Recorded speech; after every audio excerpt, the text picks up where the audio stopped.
Iraq as Sunni militants push toward Baghdad in their quest to seize large pieces of territory. Iraqis living in San Diego are watching the developments closely, worried about family members who are forced to leave their homes. CBS News 8's Dominic Garcia is live at Balboa Park with reaction from the local Chaldean community. Dominic? Well, Carlo, today we met with two members of the Chaldean community, and they are not optimistic about that situation in Iraq. Actually, one of them is a local business leader who personally voiced his concern to the president last month. Watching the news is almost unbearable for Hana Madi.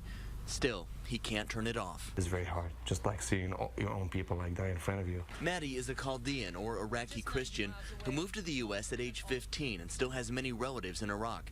His uncle lives in Tikrit, one of the cities overrun by the Islamic State of Iraq and Syria, or ISIS.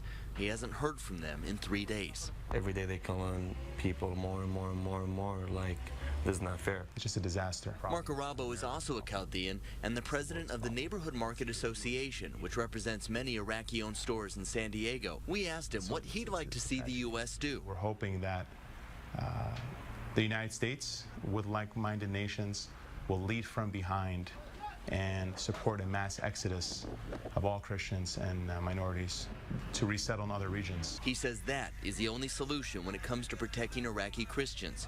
Arabo doesn't think the country will ever be the same. A month ago, he met with President Obama and told him his concerns. He said, well, any country that doesn't protect minorities will not be a friend of the United States.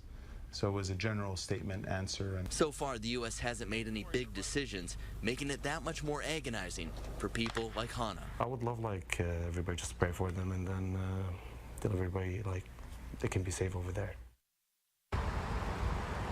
Now, Mark Arabo went on to say that every day he's getting calls from worried Iraqis here in San Diego, and obviously he expects that number to go up. Carlo? Thanks, Dom.